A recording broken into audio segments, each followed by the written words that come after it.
listeners. I'm Hermione Tandon, your business studies mentor, और आज हम करेंगे one shot revision of chapter number 11 marketing and we will try कि हम 1 घंटे में इस चैप्टर को पूरा वाइंड अप कर लें because as we all know कि आप सारे 2x पे इस वीडियो को देखेंगे तो आपका हाफ एन आवर में चैप्टर फिनिश हो जाए.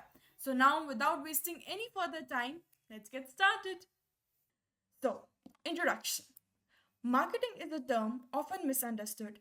Some think it means shopping, others confuse it with selling, and some link it to product design or merchandising. While these ideas are partly correct, marketing is much more than that.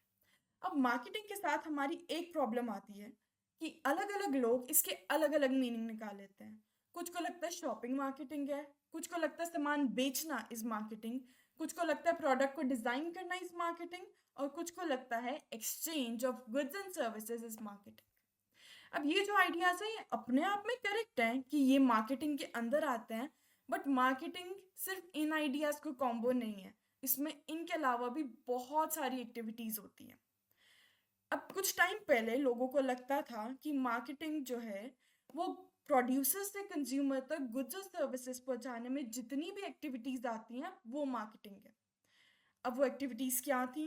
Product को design करना, packaging, where housing, उनकी storage करना, उनका transportation, उनका branding कि कौन सी company उन्हें cell कर रही है, उन्हें बेचना, उनका एडवर्टाइजमेंट करना, उनका प्रमोशन करना और कस्टमर से फीडबैक लेना. बट अगर आप आज देखो मॉडर्न टाइम में, आज के एरा में, मार्केटिंग जो है वो एक अम्ब्रेला टर्म बन गई है. It is broader term. अब इसमें और नई नई चीज़ें क्या ऐड हुई हैं? वो है अंडरस्टैंडिंग कस्टमर नीड्स. अब जब तक कंपनी को यही नहीं पता चलेगा कि कस्टमर उनसे चाह क्या रहा है, तब तक वो अपने प्रोडक्ट में वो चेंजेस इनकलकेट नहीं कर सकती. और जब तक प्रोडक्ट्स जो होंगे वो कंज्यूमर्स के हिसाब से नहीं होंगे, कंज्यूमर्स प्रोडक्ट नहीं खरीदेंगे. Second, creating value. तो जब कंपनी को पता चल जाता है कि कंज्यूमर्स उनसे क्या एक्सपेक्ट कर रहे हैं, तो कंपनी जो है वो अपने ही प्रोडक्ट्स में नए नए फीचर्स ऐड करना स्टार्ट करती है जिनसे उनकी वैल्यू बढ़ना स्टार्ट हो जाती है. Now mind my words, value जो है यहाँ पे इसका मीनिंग सिर्फ मॉनेटरी टर्म्स में नहीं है. Value is much more than monetary terms, और ये जो कंसेप्ट है आप मार्केटिंग बियॉन्ड बिजनेस में पढ़ेंगे. Third, building relationships. अब जो हम क्लास 11 से पढ़ते आ रहे हैं कि कंज्यूमर्स और प्रोड्यूसर्स के बीच में एक बहुत अच्छी रिलेशनशिप होनी चाहिए, बिकॉज इन दोनों में से अगर एक की भी अतामाजी सटक ली तो बिजनेस को बहुत ज़्यादा लॉस होने वाला है. नाउ की features of marketing. First, needs and wants. Need, a basic requirement like food, shelter और क्लोथिंग. एक इंसान की बेसिक रिक्वायरमेंट्स क्या होती हैं? उसे 2 वक्त का खाना मिल जाए, सर के ऊपर एक छत मिल जाए और पहनने के लिए सही कपड़े मिल जाए.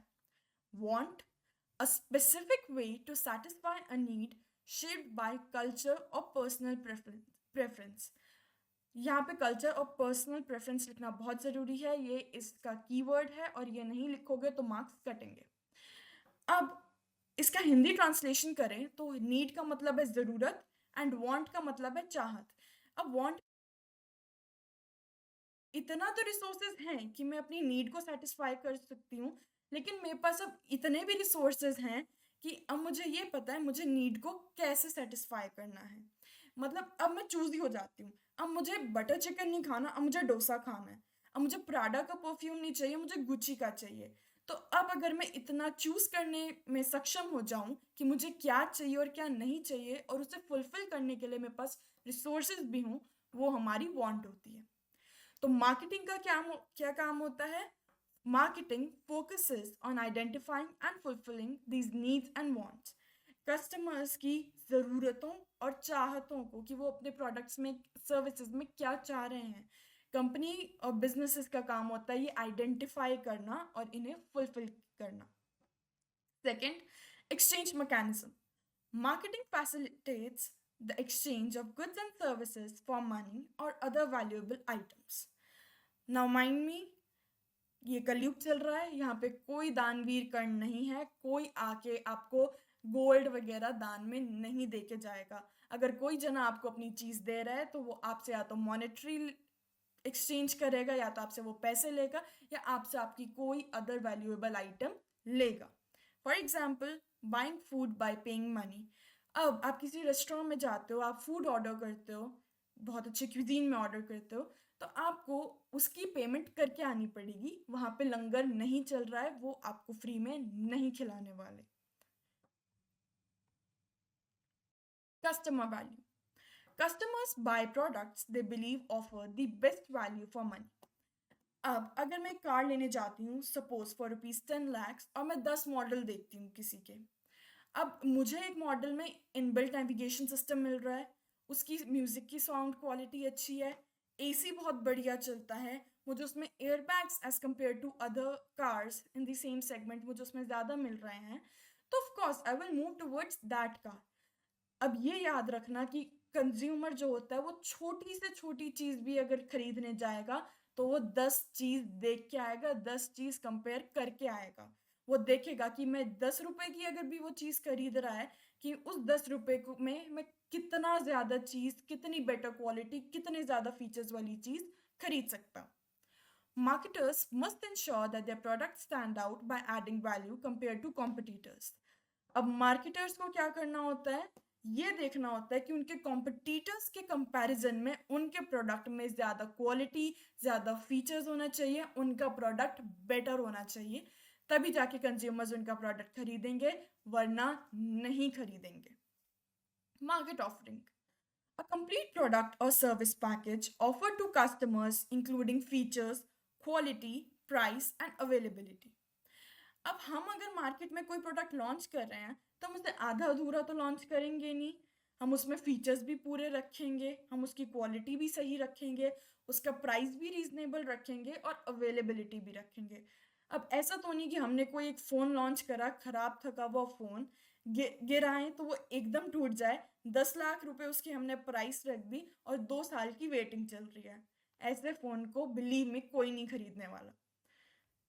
For example, a smartphone with options like a good camera, memory, internet, priced between 5,000 to 20,000, available in selected stores. ऐसे प्रोडक्ट को लोग खरीदेंगे जो अभी मैंने पहले बताया वैसे प्रोडक्ट को नहीं खरीदने वाले। Conditions for exchange. अब एक एक्सचेंज गुड्स एंड सर्विसेज को एक्सचेंज को होने के लिए हमारे पास एक बेसिक कंडीशंस है। पहला, 2 parties, a buyer and a seller. 2 parties होनी चाहिए, खरीदने वाला भी होना चाहिए, बेचने वाला भी होना चाहिए। इन दोनों में से एक भी नहीं है तो एक्सचेंज नहीं हो सकता। Valuable exchange. Both parties offer something valuable, example product for money. मैंने पहले भी कहा था, कलयुग है, यहाँ पे कोई दानवीर कर्ण नहीं है, कोई फ्री में चीज़ नहीं दे के जाएगा, आपको भी मॉनेटरी वैल्यू उसे ऑफर करनी पड़ेगी या उसे कोई वैल्यूएबल चीज़ देनी पड़ेगी। Communication. They can communicate and deliver the product and service. अब मैं कोई अपना प्रोडक्ट बेचने जा रही हूँ लेकिन मैं सामने वाले से कम्युनिकेट भी नहीं कर सकती, मैं प्रोडक्ट सर्विस डिलीवर भी नहीं कर सकती, तो अगर मैं ऐसा कुछ कर ही नहीं सकती तो मेरा एक्सचेंज तो हो ही नहीं सकता ना प्रोडक्ट का। Freedom. Both the parties can accept और रिजेक्ट द ऑफर। अब दोनों पार्टीज के पास, खरीदने वाले के भी पास और बेचने वाले के भी पास, ये फ्रीडम होना चाहिए कि वो ऑफर के लिए हाँ या ना कर सके। अब कोई सिर पे बंदूक लेके नहीं खड़ा होना चाहिए कि ये मानना ही पड़ेगा। Willingness. Both the parties must agree voluntarily. दोनों अपनी रजामंदी और खुशी से ये इस डील को करना चाहिए। Point number 4 and 5 are more or less the same thing. Marketing beyond business. Marketing is not just for businesses, it helps non-profit organizations like school, hospitals and NGOs. One of the most common thing is कि जब भी हम word marketing सुनते हैं तो हमें लगता है ये तो something related to money है, ये something related to businesses है, but actually जो marketing है ये businesses के भी beyond है। ये नॉन प्रॉफिट ऑर्गेनाइजेशंस में भी हेल्प करता है, जैसे कि स्कूल्स, हॉस्पिटल्स और एनजीओस में। फॉर एग्जांपल, हॉस्पिटल्स हैं वो हेल्थ अवेयरनेस फैलाएंगे, स्कूल्स हैं एजुकेशन प्रमोट करेंगे, एनजीओस हैं वो सोशल कॉजेस को एनकरेज करेंगे जैसे कि फैमिली प्लानिंग।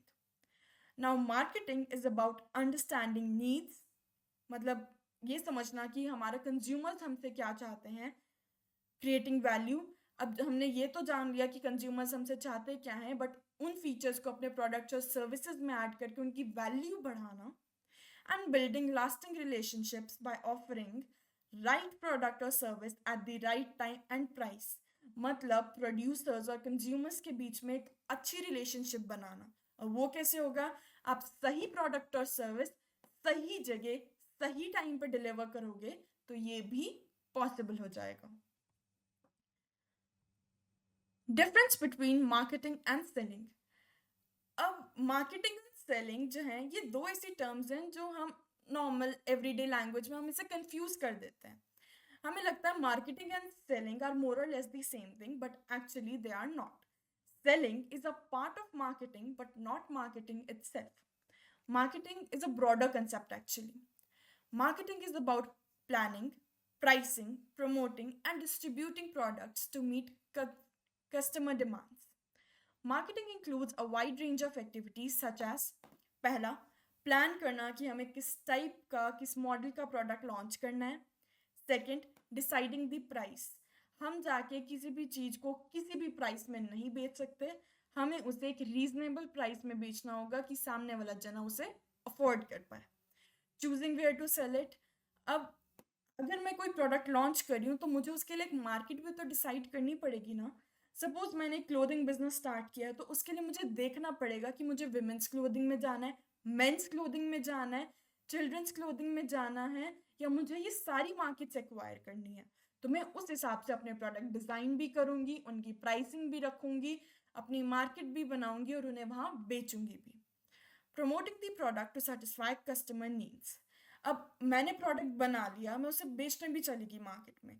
अगर मैंने ये कस्टमर्स में अवेयरनेस ही नहीं फैलाई कि मेरा ये वाला प्रोडक्ट है और वो ये काम करता है, उसके ये बेनिफिट्स हैं, तो कस्टमर्स को तो कभी पता ही नहीं चलेगा, वो तो मेरा प्रोडक्ट खरीद ही नहीं पाएंगे। तो promoting a product is also a necessary and an essential requirement of marketing. Selling. The goal of selling is to convert a product into cash by transferring ownership from the seller to buyer. मैंने एक product बनाया और मैं उसे बेचने चली गई, मैंने उसे सामने वाले को बेचा, उसने मुझे कैश दिया, अब मेरे से जो उसकी ओनरशिप थी वो सामने वाले पे ट्रांसफर हो गई। सिर्फ इसी एक्टिविटी को हम सेलिंग कहते हैं। सेलिंग का फोकस क्या है? Promoting and convincing customers to buy a product. मैं सामने वाले कस्टमर को कन्विंस कर दूं कि हाँ मेरा प्रोडक्ट बहुत अच्छा और आप इसे खरीदो और खरीद के ही रहो, इस चीज़ को हम कहेंगे सेलिंग। इसमें क्या क्या एक्टिविटीज़ इंक्लूड होंगी हमारी? सेल्समैनशिप, सेल्समैन से आपने देखे हैं वो क्या करते हैं, वो बताते हैं हाँ हमारे ये प्रोडक्ट है, ये इसमें ये बेनिफिट्स हैं, आप इसे खरीदो, आपके लिए बहुत अच्छा रहेगा, ये चीज़। सेकंड, एडवर्टाइजिंग एंड पब्लिसिटी, अब टीवी एड्स आती हैं, सोशल मीडिया, इंस्टाग्राम, फेसबुक, सब पे बहुत सारी एड्स आती हैं। Third, short term offers to encourage purchase, एक के साथ एक फ्री, 50% डिस्काउंट, ये हमारे होते हैं short term offers. Marketing management, अब मार्केटिंग मैनेजमेंट की टर्म से ही आपको पता चल जाना चाहिए कि इसका मीनिंग क्या है। मार्केटिंग का मतलब प्रोड्यूसर से कंज्यूमर तक गुड्स पहुंचाने में जितनी भी एक्टिविटीज को हम मैनेज करेंगे उसे हम कहेंगे marketing management. Marketing management means managing marketing activities to exchange goods and services between producers and consumers. It focuses on planning, organizing, directing, and controlling these activities to achieve business goals. अब planning, organising, directing and controlling हमारे managerial functions हैं। किसे manage करेंगे? उन activities को जिनसे हम goods producer से कंज्यूमर तक पहुंचा पाते हैं। फंक्शंस ऑफ मार्केटिंग मैनेजमेंट, पहला planning, deciding on marketing strategies and actions, हमें क्या कौन कौन सी मार्केटिंग स्ट्रैटेजीज अडॉप्ट करनी चाहिए, क्या क्या एक्शंस लेने चाहिए, ये हमारा प्लानिंग में आता है। इम्प्लीमेंटेशन, अब हमने प्लान, स्ट्रैटेजी सब कुछ तो बना लिया, बट अगर हमने उसे इम्प्लीमेंट ही नहीं किया तो सारे प्लान्स भी फेल हैं। तो इम्प्लीमेंटेशन आता है हमारा एग्जीक्यूशन में। Control, monitor and adjust plans to achieve goals and minimum cost, अब हमने उसका एग्जीक्यूशन भी स्टार्ट कर दिया अपने प्लान्स का, बट हमें ये चेक करते रहना बहुत ज़रूरी है कि ये सही डायरेक्शन में तो जा रहा है। पता लगा अट्रैक्ट करने थे 100 कस्टमर्स, आया एक भी नहीं। तो इसे चेक करने के लिए हम क्या करते हैं, कंट्रोलिंग। की एलिमेंट्स ऑफ मार्केटिंग मैनेजमेंट। पहला, चूजिंग अ टारगेट मार्केट। मैंने पहले भी बताया था कि हम एक स्पेसिफिक ग्रुप ऑफ कस्टमर्स पे फोकस करेंगे। जैसे again giving that same example, अगर मुझे कोई क्लोथिंग ब्रांड लॉन्च करना है तो मुझे डिसाइड करना पड़ेगा कि मैंने मेंस वेयर, विमेंस वेयर या किड्स वेयर या तीनों पे जाना है। मुझे अपनी मार्केट उस हिसाब से डिसाइड करनी पड़ेगी, तभी मैं उस हिसाब से अपने प्रोडक्ट्स डिजाइन कर पाऊंगी। Second, getting, keeping and growing customers. अब मार्केटिंग करनी है तो उसके लिए सबसे मेन फंक्शन क्या है कि कस्टमर्स तो होने चाहिए। अब पहला, attract customers by creating demand for products. अपने प्रोडक्ट का इतना प्रमोशन और इतनी अवेयरनेस फैलाओ कि लोगों में ये अवेयरनेस हो जाए कि हाँ ऐसा एक प्रोडक्ट है और वो ये फीचर्स, ये बेनिफिट्स हमें ऑफर कर रहा है, जिससे कस्टमर्स अट्रैक्ट हो जाएंगे और वो प्रोडक्ट खरीदने आ जाएंगे। Keep customer satisfied to ensure loyalty. अब कस्टमर खरीदने आ गए, कस्टमर ने प्रोडक्ट भी खरीद लिया, बट अगर वो प्रोडक्ट से सेटिस्फाई ही नहीं हुए तो वो मुड़ के वापस नहीं आने वाले। Persuade more people to buy and grow the customer base. अब अगर कस्टमर जो होगा वो अट्रैक्ट होगा, चीज़ों को बाय करेगा और सेटिस्फाई भी होगा, तो वो अपने नोन पीपल में ये भी बताएगा कि हाँ ये बहुत अच्छे प्रोडक्ट है और आपको लेना चाहिए। इससे हमारा कंज्यूमर बेस बढ़ेगा। Creating and communicating value. The marketing manager must ensure the product or service offers great value to customers. अब जो मार्केटिंग मैनेजर होता है उसे इंश्योर करना पड़ेगा कि जो हम कस्टमर्स को जो हम प्रोडक्ट्स या सर्विसेज दे रहे हैं वो सही वैल्यू की भी है ना, उसमें सही फीचर, सही क्वालिटी है ना, वो इसे इंश्योर करना पड़ेगा। Communicate this value effectively to attract the buyers. Same thing, buyers में जो हमारे कंज्यूमर्स हैं, हमारे कस्टमर्स हैं, उनमें अवेयरनेस फैलानी पड़ेगी, उसमें प्रमोशन करना पड़ेगा अपने प्रोडक्ट को लेके, उसके बेनिफिट्स, उसके फीचर्स, उसकी क्वालिटी, सबका गुणगान करना पड़ेगा, तभी कंज्यूमर आएगा प्रोडक्ट लेने। Managing demand. अब पहला फंक्शन क्या है, creating demand. Promote products to attract the customers. हम कस्टमर्स में प्रोडक्ट्स का प्रमोशन करेंगे तभी कस्टमर्स अट्रैक्ट होके आएंगे। Second, restricting demand.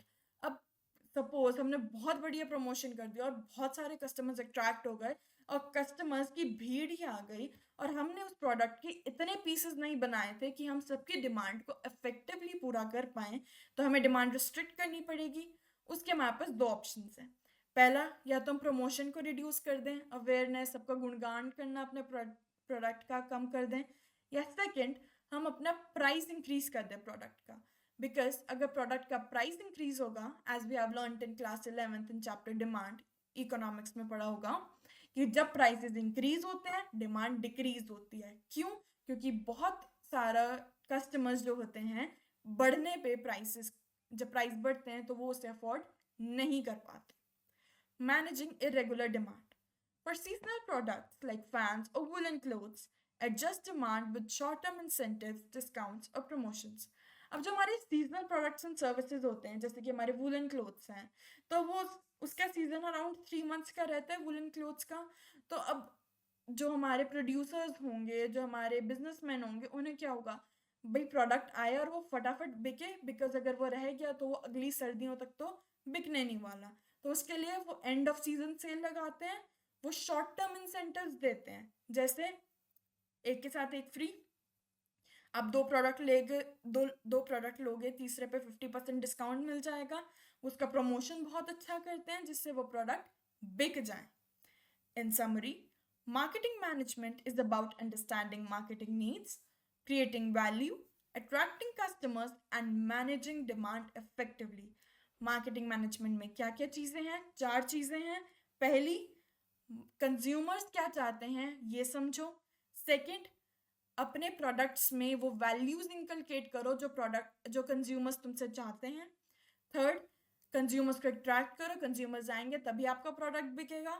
Fourth, managing demand effectively, जो डिमांड आएगी उस प्रोडक्ट की उसे इफेक्टिवली मैनेज करना भी मार्केटिंग मैनेजमेंट का एक फंक्शन है। Marketing management philosophies. अब ये जो मार्केटिंग मैनेजमेंट फिलॉसफीज हैं ये एक्चुअली हमारे मार्केटिंग का गीता सार है। तो मार्केटिंग फिलॉसफीज जो हैं ये हमारी थ्योरीज हैं जो हमने बनाई हैं ओवर द टाइम, और ये हमें गाइड करती हैं कि एक ऑर्गेनाइजेशन को अपने मार्केटिंग एफर्ट्स को कैसे अप्रोच करना चाहिए। अब ओवर टाइम जैसे जैसे टाइम बदलता है वैसे वैसे कंज्यूमर की नीड्स भी चेंज होती हैं, बिजनेस की स्ट्रैटेजीज भी चेंज होती हैं। तो हमारा ये जो मार्केटिंग फिलॉसफीज हैं ये भी ओवर द टाइम चेंज होती रहती हैं। पहला, the production concept. Focus, producing goods efficiently and at low cost. So basically production concept में क्या होता था, इसका फोकस रहता था मास प्रोडक्शन, बिकॉज जब हम प्रोडक्शन जो है वो बहुत लार्ज नंबर्स में करेंगे तो पर यूनिट प्रोडक्ट की कॉस्ट जो होगी वो बहुत कम हो जाएगी। अब जब बनाने की ही कॉस्ट कम है तो हम मार्केट में जब सेल करने जाएंगे तो comparatively as compare to other goods इस प्रोडक्ट की कॉस्ट भी कम होगी, तो कस्टमर्स जो हैं वो उसे ज़्यादा प्रेफर करेंगे। Believe, customers prefer widely available and affordable products.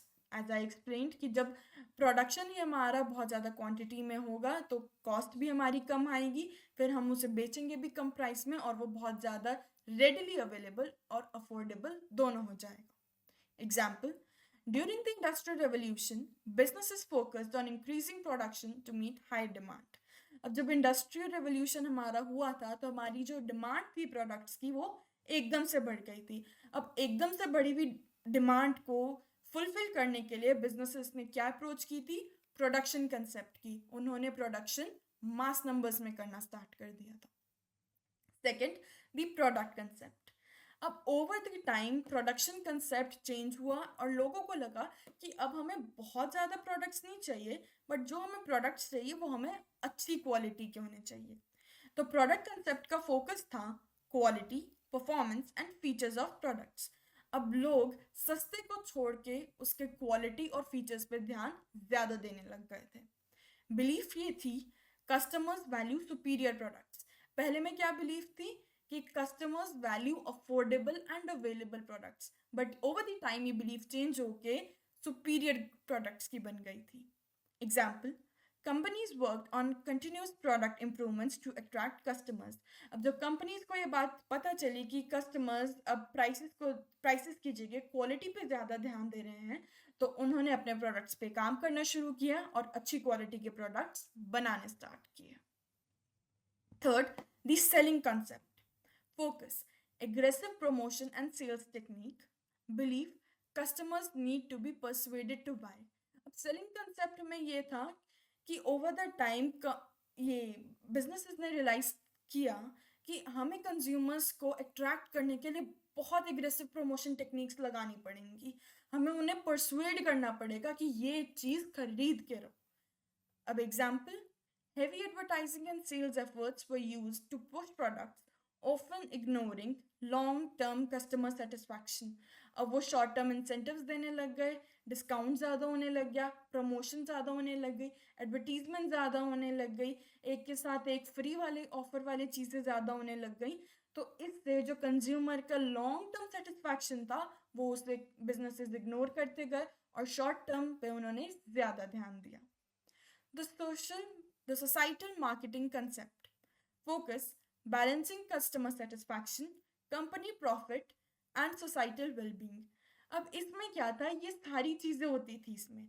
इन्हें था कि कस्टमर्स को भी हमें सेटिस्फाइड रखना है, कंपनी के प्रॉफिट्स भी नहीं रुकने चाहिए और सोसाइटी को हार्म भी नहीं होना चाहिए। बिलीफ ये थी that businesses must address long-term societal issues like pollution, deforestation and resource storage. अब इसमें हम ये मानते थे कि जो बिजनेसेस हैं, जो मार्केटर्स हैं, वो अपने जो रिसोर्सेज हैं बिजनेसेस के लिए वो सोसाइटी से ले रहे हैं, तो इन रिटर्न सोसाइटी को भी लॉस नहीं होना चाहिए, वहाँ पे पोल्यूशन, डिफॉरेस्टेशन और रिसोर्सेज की शॉर्टेज नहीं होनी चाहिए। अब इन चीज़ों को प्रिवेंट करने के लिए उन्होंने क्या क्या स्टेप्स लिए थे, वो ये था producing eco friendly products.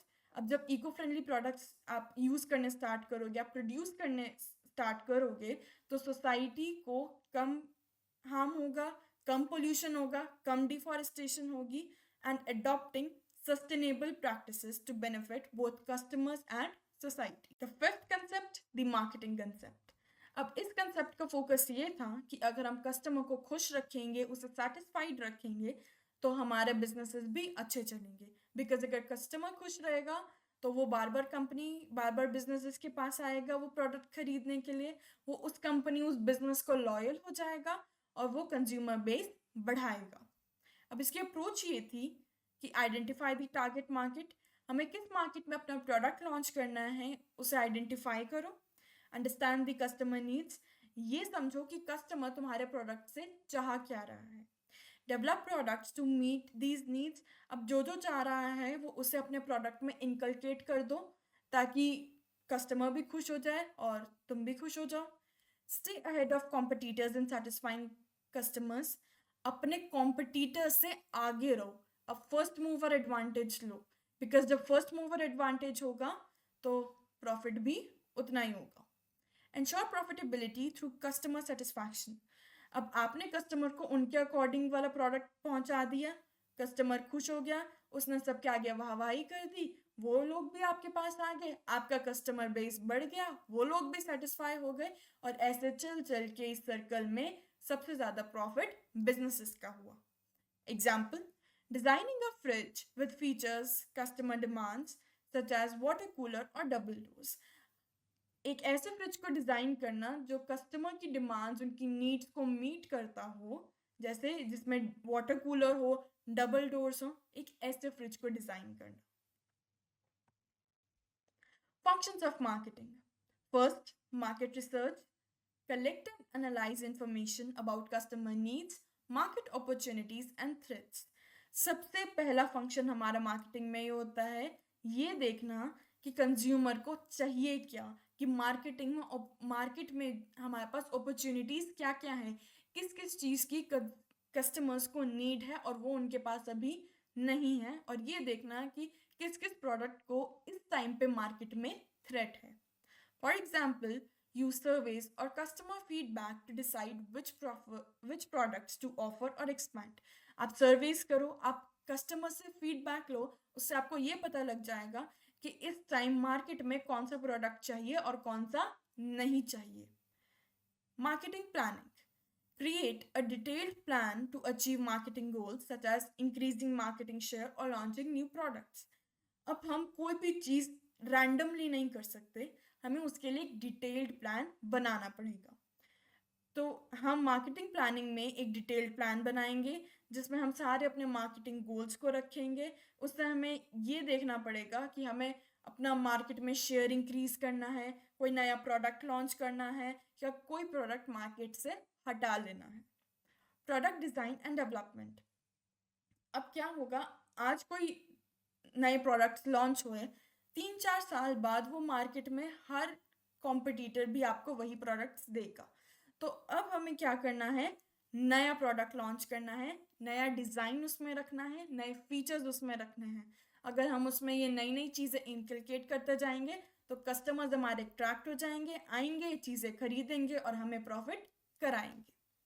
Design products to attract customers. A good design improves performance and gives a competitive edge, like stylish bikes with a good mileage. अब अगर आप फर्स्ट मूवर एडवांटेज लेके अपने कॉम्पिटिटर्स से पहले एक अच्छा डिज़ाइन का प्रोडक्ट लॉन्च कर देते हो जिसमें अच्छे फीचर्स, अच्छी क्वालिटी होती है, तो आपको बहुत ज़्यादा बेनिफिट उसका मिलने वाला है. Standardisation and grading. स्टैंडर्डाइजेशन का मतलब कि कंसिस्टेंट क्वालिटी, एक अच्छी क्वालिटी हो, वो रेगुलर में हो, ऐसा नहीं कि कभी अच्छी आ रही है कभी ख़राब आ रही है. साइज सही हो और पैकेजिंग भी बहुत अच्छी हो. Grading sorts products like fruits and grains into category based on quality. अब अगर आप वेजिटेबल मार्केट में जाओ तो आप देखोगे कि 300 रुपये पर केजी का भी एप्पल मिलेगा, 250 का भी मिलेगा, 200 का भी मिलेगा और 150 का भी मिलेगा. एप्पल तो उतना ही है, फ़र्क क्या है, क्वालिटी का है. तो क्वालिटी के अकॉर्डिंग हम अलग अलग चीज़ों को जब सॉर्ट कर देते हैं उसे हम कहते हैं grading. Packaging and labelling. Packaging protects the product and makes it attractive. अब अगर आप किसी टूथपेस्ट को देखो तो वो पहले तो एक कार्टन में आएगी, उसके बाद आप उसे उसमें से वो निकालोगे तो वो एक क्यूबॉइडल, एक कार्डबोर्ड के बॉक्स में होगी।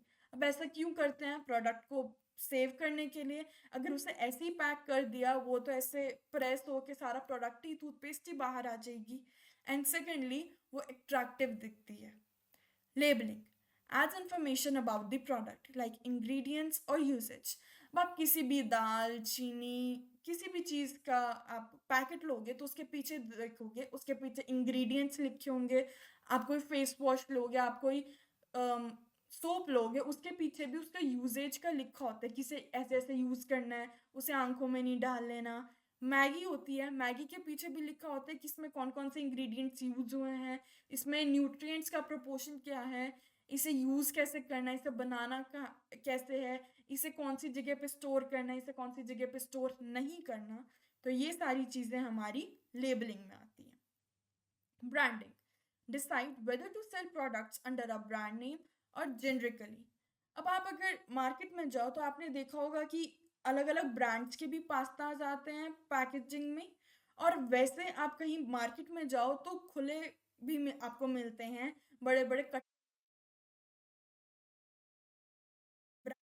अपने नेम में लॉन्च किया और वैसे आपको वो जनरली भी मिल गए। तो लेकिन अगर हम यूजुअली प्रेफर करते हैं कि हमें ब्रांड की चीज़ मिले, क्योंकि उस पर हमारा ट्रस्ट और लॉयल्टी दोनों ज़्यादा होती है। Customer support services offer services like after sales support, handling complaints or technical help to ensure customer satisfaction and loyalty। अब हमने किसी ब्रांड से कोई चीज़ खरीद तो ली, बट उसमें कोई डिफेक्ट आ गया, हमने किया कस्टमर सर्विस पे कॉल, बट उन्होंने हमें पहले रिस्पॉन्ड नहीं किया, या तो उस कंप्लेन को रिसीव नहीं किया, फिर डिले लटकाते गए लटकाते गए लटकाते गए, तो हम क्या कहेंगे अपने जानने वालों को कि भाई इस प्रोडक्ट को इस कंपनी से मत खरीदना, इस कंपनी की आफ्टर सेल सर्विसेज बहुत ख़राब है, कंप्लेन ही नहीं सुनते, कंप्लेन मानते नहीं, प्रोडक्ट को इन्होंने एक्सचेंज नहीं किया, रिटर्न नहीं किया, इन्होंने कुछ नहीं किया, तो हमारा एक्सपीरियंस बहुत बुरा रहा। तो ऐसा ना हो, इसके लिए आपको अपनी आफ्टर सेल सर्विस बहुत अच्छी रखनी पड़ेगी। Promotion inform and persuade customers through advertising, personal selling, publicity and sale promotion to buy the product। अब प्रमोशन में क्या होता है? हम अपने प्रोडक्ट के लिए अवेयरनेस फैलाएंगे। कैसे फैलाएंगे? एडवर्टाइजिंग से, पर्सनल सेलिंग से, पब्लिसिटी से, सेल प्रमोशन से, और कस्टमर्स को परसुएड कर देंगे कि आप ये प्रोडक्ट खरीद के रहो, हमारा प्रोडक्ट ऐसा है, हमारा प्रोडक्ट वैसा है। अपने प्रोडक्ट का जितना वाहवाही गुणगान कर सकते हो कर दो। Physical distribution decides distribution channels. अब हमने जो है वो प्रोडक्ट हमने रिटेलर्स के थ्रू बेचने हैं या होलसेलर्स के थ्रू बेचने हैं, ये हमें डिसाइड करना होता है हमें किस डिस्ट्रीब्यूशन चैनल के थ्रू भेजने हैं। Second, ensures product reach customers through inventory management, storage and transportation. ये इंश्योर करना कि जो प्रोडक्ट बना है वो कस्टमर्स तक पहुंचा भी है या नहीं, ये हम थ्रू इन्वेंट्री मैनेजमेंट कर सकते हैं, स्टोरेज से कर सकते हैं और ट्रांसपोर्टेशन से कर सकते हैं। Pricing set prices based on demand, competition and customer affordability. Prices influence product demand.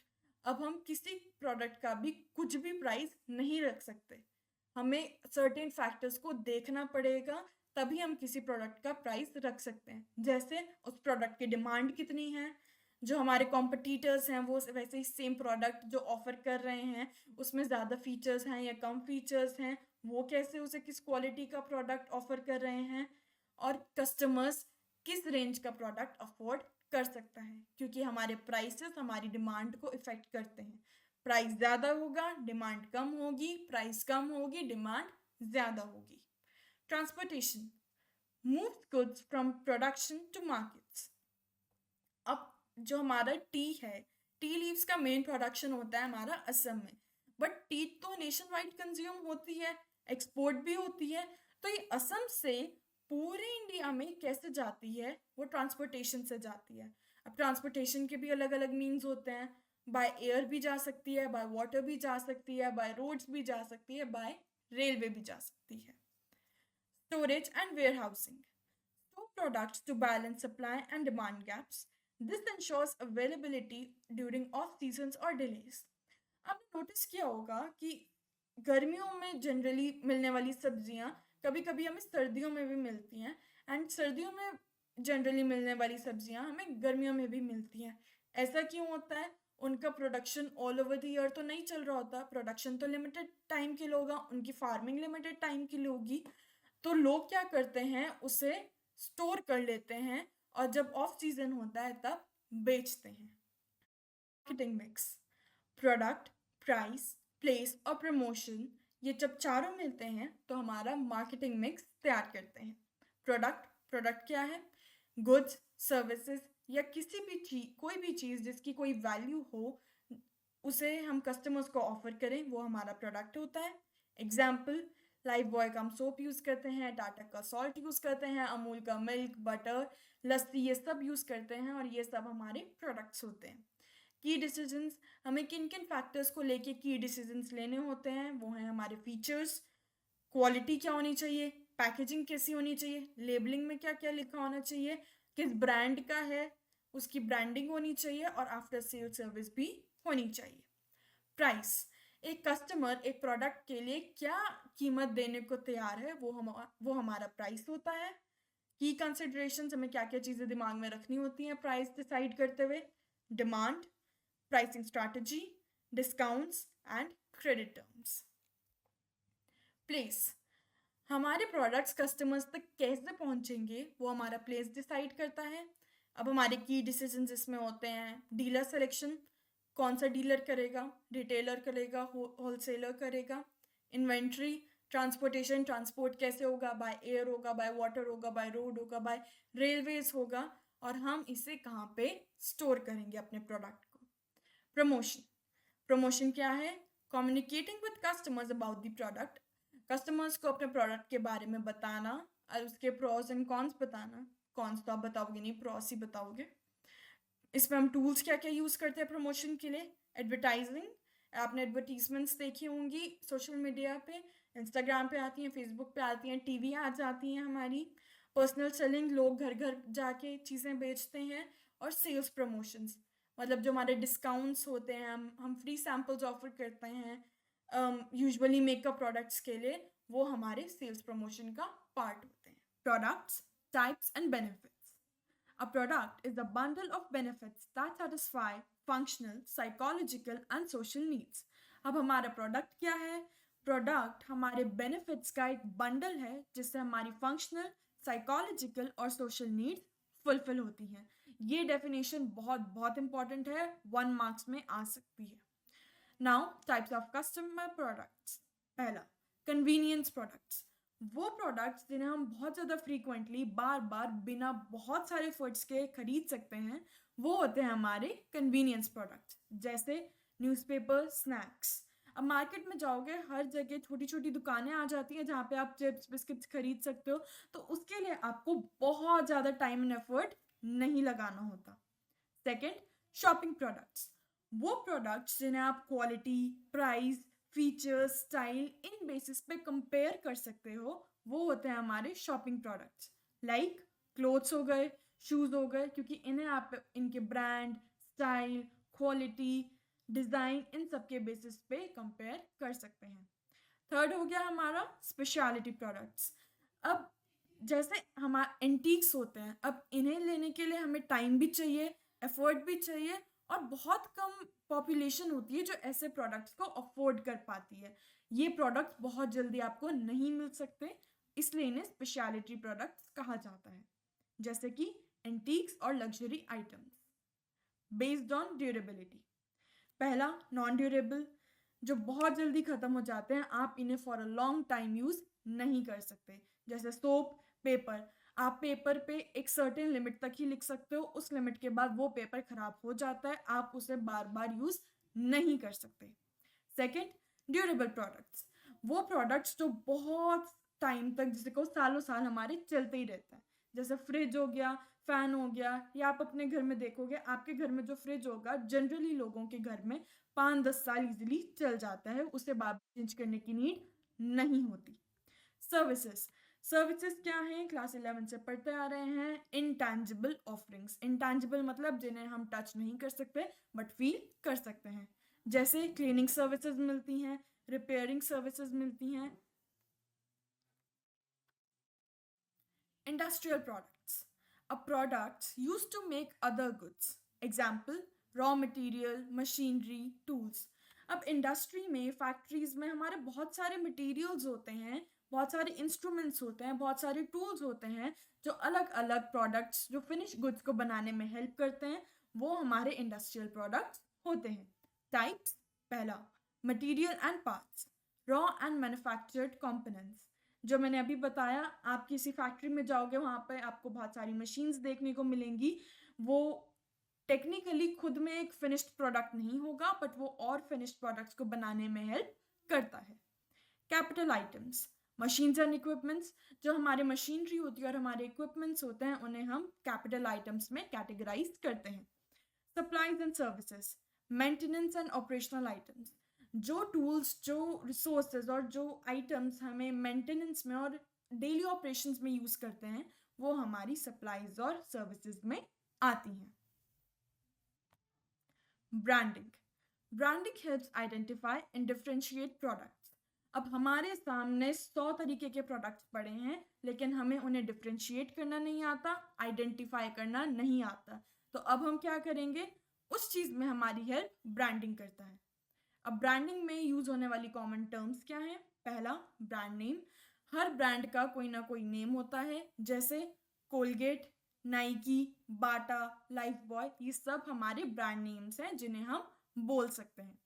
Brand mark, her brand का अपना एक लोगो होता है, अपना एक मार्क होता है, अपना एक सिंबल होता है, जैसे नाइकी का होता है एक वो टिक वाला सिंबल।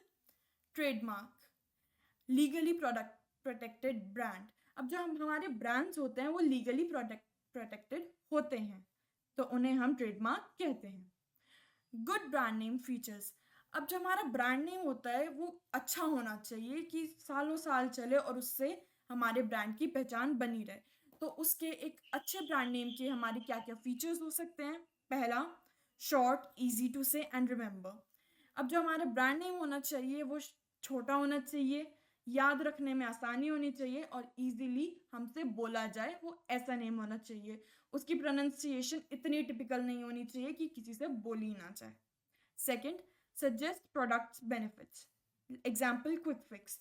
अब जो हमारा ब्रांड नेम होता है उस वो सजेस्ट करना चाहिए, उसे सजेस्ट करना चाहिए कि हमारा प्रोडक्ट क्या काम करता है। जैसे फेविकॉल हो गई, ग्लू हो गई, जैसे क्विक फिक्स है, ये फेविकॉल का ब्रांड है, ये ग्लू का ब्रांड है। अब इसके नेम से हमें पता चल जाता है क्विक फिक्स मतलब चीज़ों को फटाफट ठीक करने में हेल्प करता है। Third, distinctive and timeless. अब हमारा ब्रांड नेम दूसरे ब्रांड नेम से अलग होना चाहिए ताकि लोग कंफ्यूज ना हो जाए, और टाइमलेस होना चाहिए कि सदियों सदियों तक चलता रहे और आउटडेटेड ना हो जाए। Fourth, legally protectable. अब हमारा जो ब्रांड नेम होना चाहिए वो ऐसा होना चाहिए जिसे हम लीगली प्रोटेक्ट कर सकते हो, वो कोई इलीगल नेम या इलीगल चीज नहीं होनी चाहिए। Fifth, adaptable for new products और मार्केट्स। नाउ सपोज आज मैं कोई एक ब्रांड स्टार्ट करती हूँ and 10 years later I realise कि अब मुझे उसकी मार्केट एक्सपैंड करनी है। मैंने सपोज एक क्लोथिंग ब्रांड स्टार्ट किया and 10 years later I realise कि अब मुझे इसे ज्वेलरी में भी स्टार्ट करना चाहिए इस ब्रांड को। तो मेरा ब्रांड का नेम कुछ ऐसा होना चाहिए कि वो ज्वेलरी को भी अडेप्ट कर ले और मुझे अपना ब्रांड नेम चेंज करने की जरूरत ना पड़े।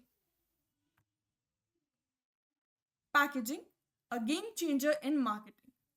Packaging is about designing and creating containers or wrappers for products. अब हमारे प्रोडक्ट्स आते हैं वो ऐसे खुले तो नहीं आ जाते, उनकी हमने पैकेजिंग करी होती है, किसी डब्बे में बंद होते हैं। अब वो डब्बा बड़ा कलरफुल सा होता है, किसी पैकेट में बंद होते हैं, वो पैकेट बड़ा कलरफुल सा होता है, बड़ा इनोवेटिव सा होता है, उसे हम पैकेजिंग कहते हैं। It plays a big role in the success of many products, especially everyday items like snacks, milk and cold drinks. अब हमें लगता है कि जो प्रोडक्ट है वो किसी भी पैक में आए बिक तो जाएगा, लेकिन ये गलत है। हमारी पैकेजिंग हमारे बिजनेस की सेल्स को बहुत ज़्यादा इफेक्ट करती है। Now let me tell you a real story.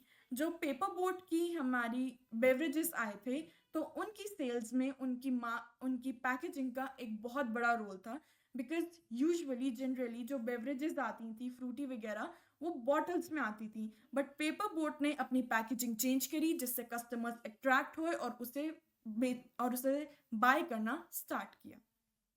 Types of packaging. Primary packaging, the products main container like toothpaste tube और मैच बॉक्स. अब प्रोडक्ट जिस मेन कंटेनर में आता है उसे हम प्राइमरी पैकेजिंग कहते हैं. एग्जाम्पल, टूथपेस्ट की ट्यूब जो होती है या मैच बॉक्स की जो स्टिक्स होती हैं वो मैच बॉक्स में आती हैं, वो हमारी प्राइमरी पैकेजिंग होती है. It's often kept for products life.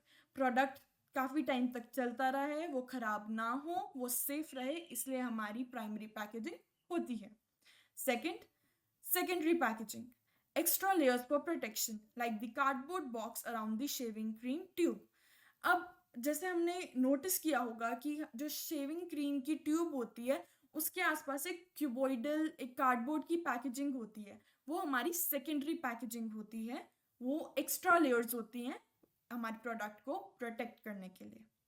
Third, transportation packaging, bigger packages used for storage and shipping.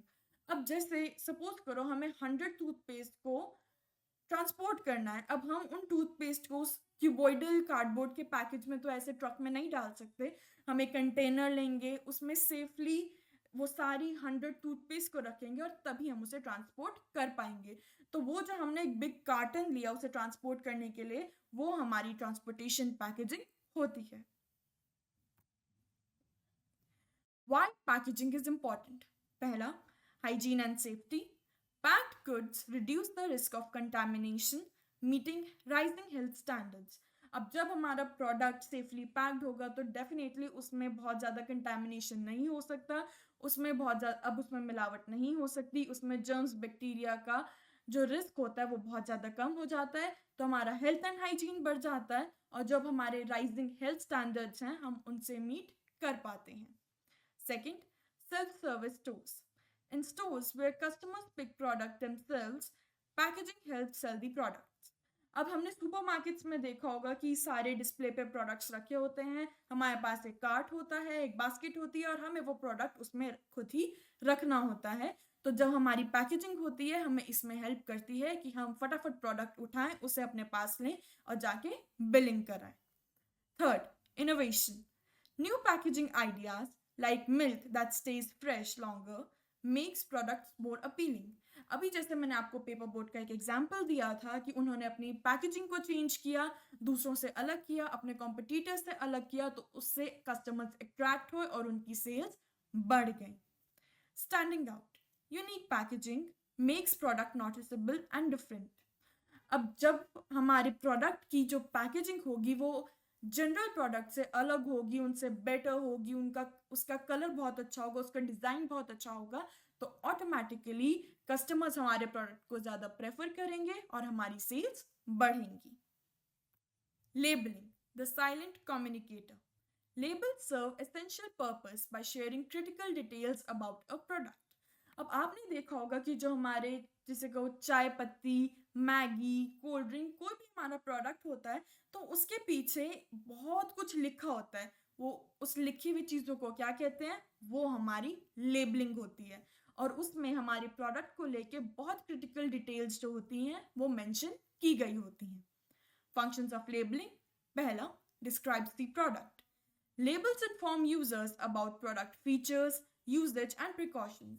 अब आपने देखा होगा जैसे सपोज कोई सर्फ का पैकेट है, कोई डिटर्जेंट का पैकेट है, तो उसके पीछे लिखा होगा कि वो जो डिटर्जेंट है वो किन किन चीज़ों से बना है, उस डिटर्जेंट को कहाँ कहाँ स्टोर करना है, उसे यूज़ करते हुए क्या क्या हमें प्रिकॉशंस लेने चाहिए. तो ये सारी चीज़ें उसके पीछे लिखी होती हैं और ये सारी चीज़ें हमारे प्रोडक्ट को डिस्क्राइब करती हैं. फॉर इंस्टेंस, टूथपेस्ट में list gum issues it addresses. एक टूथपेस्ट होती है, उसके ऊपर लिखा होता है कि वो कौन कौन से डेंटल इश्यूज में इफेक्टिव है. हम लेबलिंग कहते हैं और ये हमारे प्रोडक्ट को आइडेंटिफाई करने में और डिस्क्राइब करने में हमारी हेल्प करती है. सेकेंड, आइडेंटिफाइज द प्रोडक्ट और brand. Labels help distinguish products, displaying the brand name, manufacturer details, weight, price और batch number. अब हमारे प्रोडक्ट्स के ऊपर उनका ब्रांड नेम लिखा होता है, तो हमें बहुत इजीली आइडेंटिफाई कर पाते हैं हम कि ये किस ब्रांड का प्रोडक्ट है, कहाँ पे मैन्युफैक्चर हुआ था, क्या इसका प्राइस है, क्या इसका वेट है और ये किस क्वालिटी का प्रोडक्ट है। Third, grading products. Labels categorize products by quality, like tea sold under green label or yellow label. अब हमारी जो प्रोडक्ट हैं उस पर सर्टेन लेबल्स होते हैं जिससे हमें उनकी क्वालिटी, प्रोडक्ट की क्वालिटी के बारे में पता चल जाता है कि वो प्रोडक्ट बहुत अच्छा है या एवरेज है या उसे बहुत अच्छी रेटिंग नहीं मिली है। आपने देखा होगा कि प्रोडक्ट्स के ऊपर एक ग्रीन मार्क होता है, एक रेड मार्क होता है, उससे हमें पता चल जाता है कि प्रोडक्ट वेज है या नॉन वेज है। Promotes the product. Clever taglines and offers like 40% extra free or free toothbrush inside make products more appealing. अब हमारे प्रोडक्ट के ऊपर कोई बहुत अच्छी सी, बहुत इनोवेटिव, बहुत फनी, ह्यूमरस एक टैगलाइन लिखी होगी या उस पर कोई ऑफर लिखा होगा तो कस्टमर उससे अट्रैक्ट होगा और उसे खरीदने जाएगा। Fulfills legal requirements. Labels provide mandatory details like ingredient lists, manufacturing date and safety warnings for food, drugs and hazardous items. अब हमारी कंट्री में, इंडिया में, ये एक लीगल रिक्वायरमेंट है कि मैन्युफैक्चरर को अपने प्रोडक्ट के पीछे उसके एसेंशियल इंग्रेडिएंट्स मेंशन करने होंगे और ये बताना होगा, specially in case of food and hazards items, कि ये किस चीज़ से बनी है और इसके लिए क्या क्या प्रिकॉशंस लेने चाहिए। तो ये हमारे लीगल रिक्वायरमेंट्स भी फुलफिल करता है।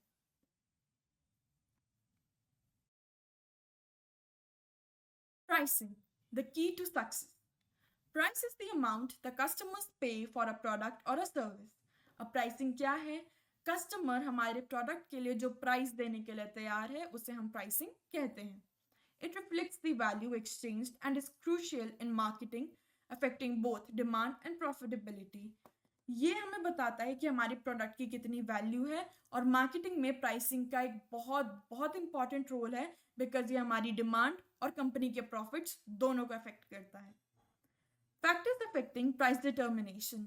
अब जो हम किसी भी प्रोडक्ट का प्राइस है, हम एवं ही जाके जो हमारे मन में आया वो नहीं रख सकते, हमें बहुत सारे फैक्टर्स देखने पड़ते हैं तभी हम किसी भी चीज़ का प्राइस डिसाइड कर सकते हैं। पहला, प्रोडक्ट कॉस्ट।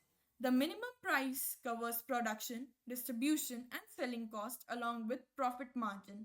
अब किसी भी प्रोडक्ट को बनाने, उसे ट्रांसपोर्ट करने और बेचने में जितना भी मिनिमम खर्चा आया है, along with the profit margin, company कितना उसके में प्रॉफिट रखना चाहती है, ये सब मिला के जो प्रोडक्ट का एक मिनिमम प्राइस बनता है उसे हम प्रोडक्ट कॉस्ट कहते हैं। Utility and demand. Prices depend on how useful a product is and how much buyers want it. अब प्राइस हमारे एक प्रोडक्ट का डिपेंड करता है कि वो कितना अच्छा है, कितना यूजफुल है, वो कितने बेनिफिट्स देता है और कंज्यूमर्स उसे कितना चाहते हैं। Low prices usually mean higher demand. Class 11th में भी पढ़ा था और इस चैप्टर में भी हम स्टार्टिंग से पढ़ते आ रहे हैं कि प्राइस कम होगा तो डिमांड हमारी जनरली ज़्यादा होगी। Competition. More competitors often mean lower prices. Companies must also consider rivals' quality and features. अब अगर मैं मार्केट में एक टूथपेस्ट बेचने जाती हूँ और मुझे सामने दिख रहा है कि मेरे 100 कॉम्पिटिटर खड़े हैं, तो अब उनसे एक एडिशनल एज लेने के लिए मुझे अपने टूथपेस्ट जो मैं लॉन्च कर रही हूँ उसका प्राइस कम रखना होगा, क्योंकि जब प्राइस कम होगा तो लोग बहुत ज़्यादा अट्रैक्ट होंगे, मेरे प्रोडक्ट को खरीदेंगे और मुझे कॉम्पिटिटर्स से एक एज मिलेगा। Marketing methods.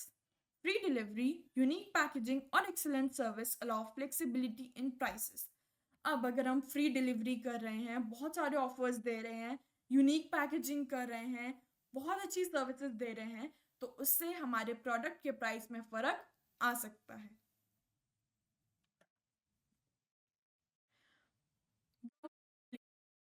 Laws can cap prices, especially for essential goods like medicines, to prevent overcharging.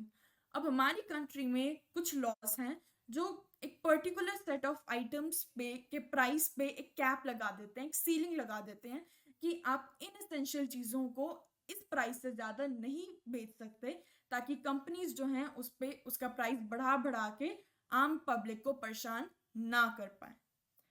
Pricing objectives. Market share leadership. Low prices attract more buyers and grow market share. अब अगर हमें अपने market में leadership बनानी होगी तो हमें हमारा कस्टमर बेस बहुत बड़ा करना पड़ेगा, और कस्टमर बेस तभी बड़ा होगा जब हमारे प्राइसेस कम होंगी और डिमांड ज़्यादा होगी। Survival in competition, discounts and promotions help stay afloat in tough markets.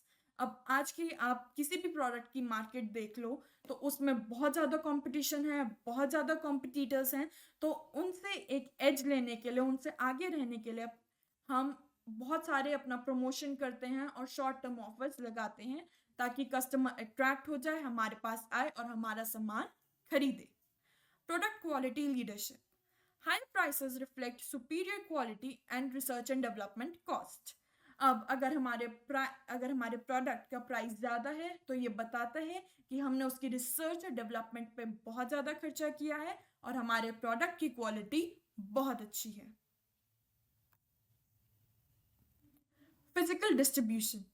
Physical distribution is the process of moving products from manufacturers to consumers at the right place, time and quantity. अब physical distribution क्या है? Producer से consumer तक products को पहुंचाना सही place, time और quantity में, इसे ही हम फिजिकल डिस्ट्रीब्यूशन कहते हैं। It ensures that the goods are available where and when customers need them. इससे क्या होता है कि जब भी और जहां भी कस्टमर्स को प्रोडक्ट की नीड होती है, प्रोडक्ट वहां पे पहले से ही पहुंचा हुआ होता है। की एक्टिविटीज इन फिजिकल डिस्ट्रीब्यूशन, पहला, order processing ensures fast and accurate handling of customer orders. Mistakes can lead to delays or incorrect deliveries causing dissatisfaction. आपको जो भी ऑर्डर मिले हैं उनकी डिलीवरी फास्ट करना और एफिशिएंटली करना, सही करना, किसी गलत जगह पे गलत प्रोडक्ट ना पहुंचा देना, उसे हम ऑर्डर प्रोसेसिंग कहते हैं। बिकॉज अगर हमारे ऑर्डर प्रोसेसिंग में मिस्टेक्स हुई, हमने मिस्टर एक्स को देने वाला प्रोडक्ट मिस्टर वाई को पहुंचा दिया, तो हमारी रेटिंग कम हो सकती है, कस्टमर डिससेटिस्फाई हो सकते हैं और हमें लॉसेस फेस करने पड़ सकते हैं। Second, transportation moves goods from production to sales point. Without transportation, products can't reach customers. अब चाय जो है, टी लीव्स जो हैं वो बनती हैं असम में, लेकिन कंज्यूम होती हैं नेशन वाइड में। अब असम से पूरे नेशन में टी लीव्स पहुंचाने का काम ट्रांसपोर्टेशन का होता है। ट्रांसपोर्टेशन बाय एयर भी हो सकती है, बाय वाटर भी हो सकती है, बाय रेलवे भी हो सकती है, बाय रोड भी हो सकती है। वेयर हाउसिंग, वेयर हाउसिंग मतलब storage, stores goods to match production and demand timing. अब मैंने प्रोडक्ट जो है वो आज प्रोड्यूस कर दिया, लेकिन उसकी डिमांड मुझे लग रहा है कहीं 6 महीने बाद मिलेगी। अब मैं उसे 6 महीने अपने पास तो नहीं रख सकती, तो मैं उसे किसी जगह स्टोर करूंगी ताकि जब उस प्रोडक्ट की डिमांड बढ़े तो मैं उस प्रोडक्ट को जाके मार्केट में बेच दूँ। Efficient storage locations reduce delivery time but increase cost. अब अगर हम किसी भी स्टोरेज लोकेशन को किसी प्राइम लोकेशन पर लेंगे, मार्केट के बहुत पास लेंगे, तो हमारी कॉस्ट तो इंक्रीज होगी, लेकिन प्रोडक्ट को उस जगह पे पहुंचाने का टाइम, कस्टमर्स तक पहुंचाने का टाइम रिड्यूस हो जाएगा। Inventory control balances stock levels to meet demand without overspending on storage. हमारे पास एक सफिशिएंट स्टॉक होना चाहिए, उससे क्या होगा, हम डिमांड को तो मीट कर पाएंगे और हमारी स्टोरेज में ज़्यादा पैसे भी नहीं लगेंगे। Promotion, promotion informs and convinces customers about a product's benefits. It is vital to communicate effectively with potential buyers. अब प्रमोशन क्या करता है? थ्रू प्रमोशन हम कस्टमर्स को अवेयर कर सकते हैं अपने प्रोडक्ट्स के बारे में, उनके बेनिफिट्स का गुणगान कर सकते हैं और पोटेंशियल कस्टमर्स को कन्विंस कर सकते हैं कि वो हमारा प्रोडक्ट खरीदे। क्योंकि मार्केट शेयर बनाने के लिए ये बहुत ज़रूरी होता है कि कस्टमर्स को हमारे प्रोडक्ट्स के बारे में पता हो और उनका हमारे प्रोडक्ट्स में कॉन्फिडेंस बहुत अच्छा हो। Promotion mix tools, first, advertising, paid impersonal communication through newspapers, TV, radio, etc. It reaches a wide audience and builds customer confidence. अब एडवर्टीजमेंट जो है वो एक पेड प्रमोशन टूल है, प्लस ये इम्पर्सनल है, मतलब मैं आपसे डायरेक्टली आके अपने प्रोडक्ट के बारे में आपको अवेयर नहीं कर रही हूँ। मैंने एक न्यूज़पेपर या टीवी या रेडियो में ऐड दे दी जो बहुत सारे लोगों तक एक ही टाइम पे पहुँच जाएगी और उन लोगों का मेरे प्रोडक्ट में कॉन्फिडेंस बढ़ जाएगा। Personal selling, direct interaction to explain and persuade buyers.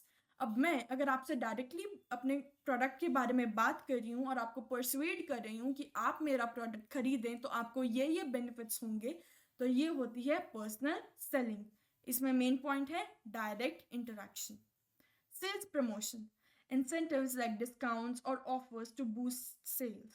एक के साथ एक फ्री फ्लैट 40% ऑफ, ये जो हमारे जितने भी इंसेंटिव्स होते हैं, शॉर्ट टर्म ऑफर्स होते हैं, ये हमारे सेल्स प्रमोशन का पार्ट होते हैं। Publicity, unpaid promotional tools like media coverage. Suppose आज मैंने एक प्रोडक्ट लॉन्च किया एंड मेरे बिना बुलाए वहाँ पे मीडिया आ गई, मैंने उन्हें कोई पेमेंट नहीं करी, बट उन्होंने मेरे प्रोडक्ट की मीडिया कवरेज कर ली और उन्होंने आगे अपने शो में अपने मेरे प्रोडक्ट का बहुत अच्छा गुणगान किया, तो वो हो गई मेरी पब्लिसिटी। इसमें मेन पॉइंट ध्यान रखना, ये अनपेड होती है। Merits of advertising, reaches large audience. मैं बहुत सारे लोगों को एक साथ अपने प्रोडक्ट के बारे में इन्फॉर्म कर सकती हूँ। Builds trust and confidence. अब अगर मैं अपने प्रोडक्ट के बारे में एक लार्ज ऑडियंस को कोई बात कह रही हूँ, तो डेफिनेटली उनका ट्रस्ट मेरे प्रोडक्ट में बिल्डअप होगा। Cost effective for broad communication. अगर मैं पर्सनली सबको जाके अपने प्रोडक्ट के बारे में बताऊंगी, उन्हें अवेयर करूंगी, तो मेरा कॉस्ट और मेरा टाइम दोनों बहुत ज़्यादा कंज्यूम होगा। बट अगर मैं कोई ऐड दे दूंगी टीवी में, रेडियो में, सोशल मीडिया पर, तो बहुत सारी ऑडियंस को इकट्ठा पता चल जाएगा और मेरा कॉस्ट और टाइम सेव हो जाएगा।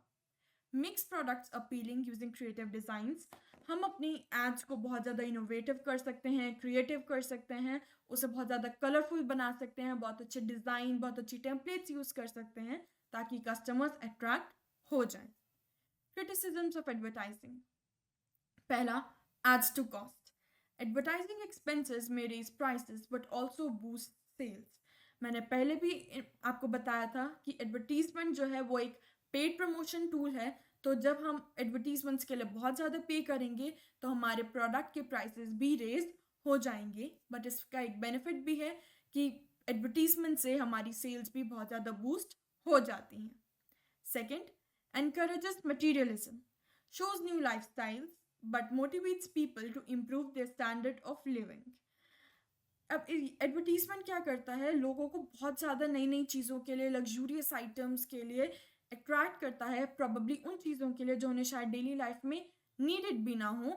बट ये एक और चीज़ में हेल्प करता है कि ये लोगों को मोटिवेट करता है कि वो इतना अर्न करे कि वो नए नए लाइफस्टाइल, अच्छे स्टैंडर्ड लाइफस्टाइल अफोर्ड कर पाएँ। Confuses buyers. Competing claims can mislead, but buyers can analyze options before deciding। अब अगर एक मार्केट में किसी प्रोडक्ट के 10 ऑफरर्स हैं, वो 10 के 10 अपने अपने क्लेम्स करेंगे, जिससे कंज्यूमर जो होता है वो कंफ्यूज हो सकता है कि किसका क्लेम सही है।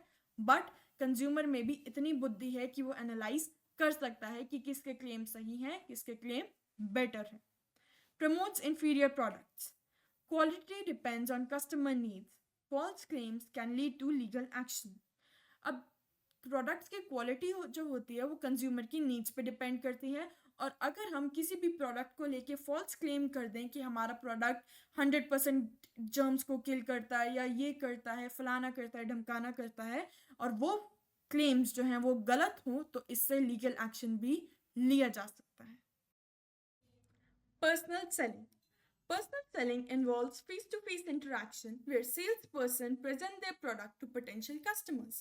अब personal selling में face-to-face interaction होता है salesperson और potential customers के बीच, जिसमें salesperson potential customers को अपना product present करता है। इसके 3 गोल्स होते हैं। पहला, to create awareness, मतलब सामने वाले कस्टमर को अपने प्रोडक्ट के बारे में जनरली अवेयर करो। सेकेंड, build interest, मतलब सामने वाले कस्टमर के सामने अपने प्रोडक्ट की बहुत सारे बेनिफिट्स बताओ, बहुत सारा गुणगान कर दो, जिससे सामने वाला कस्टमर हमारे प्रोडक्ट खरीदने के लिए कन्विंस हो जाए। And third, make a sale, यानी अपना प्रोडक्ट बेचो। Features of personal selling. First, personal form, direct interaction and dialogue between seller and buyer. इसमें सेलर और बायर के बीच में डायरेक्ट इंटरेक्शन और डायलॉग होता है। Second, builds relationship, helps establish long term customer connection. अब पर्सनल सेलिंग जो है वो एक डायरेक्ट फॉर्म ऑफ कम्युनिकेशन है, तो इससे हमारे जो कस्टमर के साथ कनेक्शन है वो हम लॉन्ग टर्म बना सकते हैं. Merits of personal selling: flexibility, sales presentation tailor to individual needs. अब जितने भी हमारे कस्टमर्स हैं उनकी नीड्स अलग अलग होती हैं, तो जो सेल्स पर्सन है वो सामने वाले कस्टमर की नीड पहचान लेता है और उसके अकॉर्डिंग ही वो अपना प्रोडक्ट डिस्क्राइब करता है, जिससे सामने वाला कस्टमर जो है वो हमारा प्रोडक्ट लेने के लिए कन्विंस हो जाता है. Second, direct feedback, instant feedback to adjust the sales pitch. मैंने अभी सामने वाले को प्रोडक्ट बेचा और सिंस हमारा एक डायरेक्ट इंटरेक्शन हो रहा है तो उसने मुझे इंस्टेंटली बता दिया कि उसे मेरा प्रोडक्ट कैसा लगा. तो अब जब मेरे पास ये फीडबैक आ गया कि कस्टमर्स को मेरा प्रोडक्ट कैसा लग रहा है, तो उस हिसाब से मैं अपनी सेल्स पिच को एडजस्ट कर सकती हूँ. Minimal wastage, focused efforts on target customers. अब जब मुझे पता है कि मेरे प्रोडक्ट के टारगेट कस्टमर्स कौन कौन हैं, तो मैं खाली उन्हीं पे अपने एफर्ट्स यूज़ करूँगी. जो मेरे प्रोडक्ट के टारगेट कस्टमर्स नहीं हैं, मैं जाके उन पे अपना कॉस्ट, टाइम और एफर्ट्स वेस्ट नहीं करूँगी. Importance of personal selling. First, to businesses. Effective promotional tool. Personal selling एक बहुत इफेक्टिव प्रमोशनल टूल है. Builds customer relationship. कस्टमर के साथ लॉन्ग टर्म रिलेशनशिप बिल्ड करने में हमारी बहुत हेल्प करता है. And third, adapt to changing needs. Business की चेंज होती हुई नीड्स को बहुत ईजिली जो है वो पर्सनल सेलिंग अडेप्ट कर लेता है. Second, to customers, help identify needs. Personal selling जो है वो डायरेक्ट फॉर्म ऑफ कम्युनिकेशन है, तो कस्टमर की जो नीड्स होती हैं वो इंस्टेंटली आइडेंटिफाई हो जाती हैं. Offers expert advice. अब जब पर्सनल सेलिंग में हमें पता चल गया कि सामने वाले कस्टमर की नीड क्या है, तो हम उसे एडवाइस भी ऑफर कर सकते हैं. And provides latest market updates. अब हम सामने वाले कस्टमर को मार्केट में हुई रीसेंट अपडेट्स भी देते रहते हैं. Third, to society. अब सोसाइटी के लिए पर्सनल सेलिंग क्या क्या करता है? पहला, बूस्ट जॉब्स. जॉब्स बहुत सारी बना देता है जिससे एम्प्लॉयमेंट बढ़ जाती है.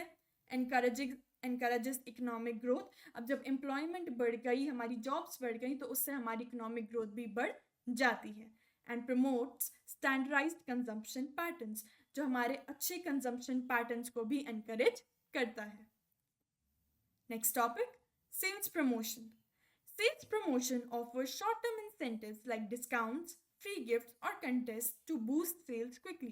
अब sales promotion में हमें short-term incentives मिलते हैं, जैसे discounts हो गया, free gifts हो गए. क्यों मिलते हैं? ताकि हमारी जो sales हैं वो एकदम से rise कर जाएं. Common sales promotion activities. पहला, rebates, discounts for clearing extra stock. अब जैसे हमारे वुलन क्लोथ्स हैं, इनकी एक सीजनल आइटम है, अभी आया तो जो प्रोडक्ट अभी बिक गया वो बिक गया, और जो नहीं बिका तो वो एक साल बाद जब नेक्स्ट विंटर सीजन आएगा वो तब बिकेगा. तो जो भी बिजनेसेस होते हैं, जो भी बिजनेसमैन होते हैं, वो एंड ऑफ सीजन सेल लगाते हैं या क्लियरेंस सेल लगाते हैं, ताकि उनका जितना भी प्रोडक्ट बचा है वो निकल जाए और वो अगले सीजन तक बाउंड ना हो जाए. Discounts, offers like up to 50% off. जो भी हमारे लगते हैं फ्लैट 40% ऑफ, 50% ऑफ, 20% ऑफ, ये सारे हमारे डिस्काउंट्स होते हैं. Combos, free items with purchases. अब हम एक सामान खरीदते हैं, उसके साथ हमें एक फ्री मिल जाता है, buy one get one free, buy two get one free. ऐसे जितने भी हमारे कॉम्बिनेशन में ऑफर्स आते हैं उन्हें हम कॉम्बोज कहते हैं. Fourth, lucky draws and contest.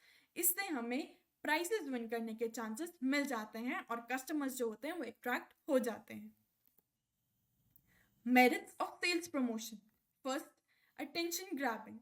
अब जो हमारी सेल्स प्रमोशन एक्टिविटीज़ होती हैं ये बहुत ज़्यादा अट्रैक्टिव होती हैं. जब ये इतने बढ़िया बढ़िया ऑफर्स लगे होते हैं तो कस्टमर जो है वो जनरली अट्रैक्ट हो जाता है.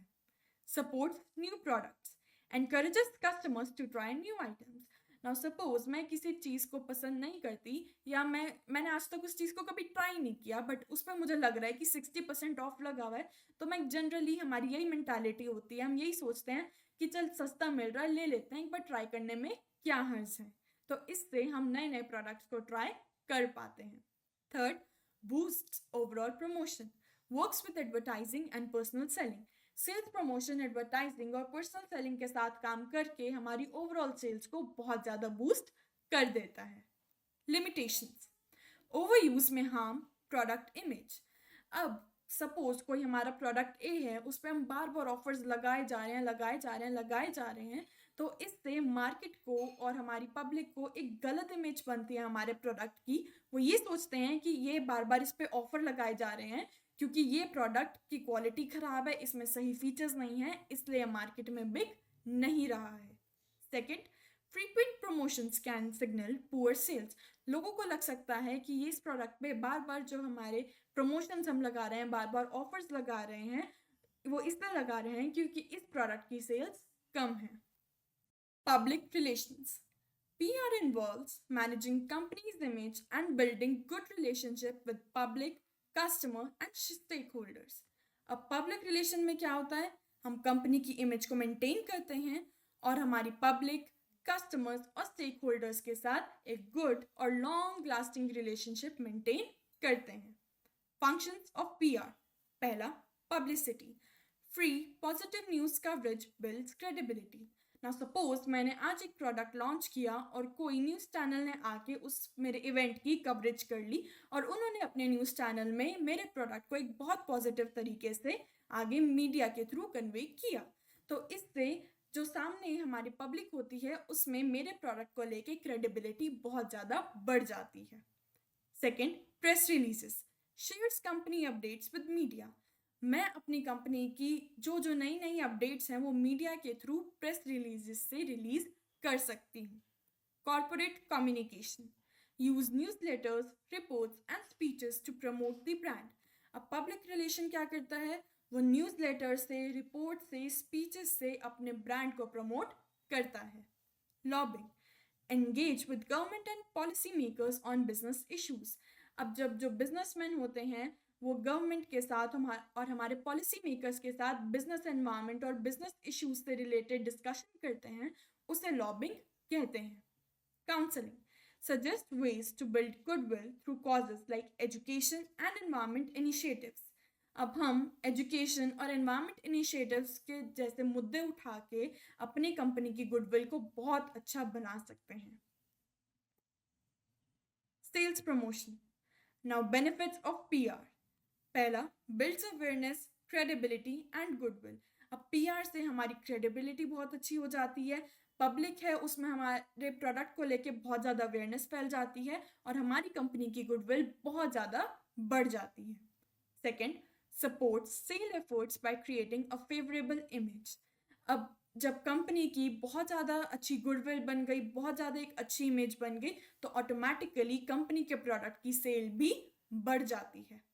Third, lowers promotion cost compare to advertising.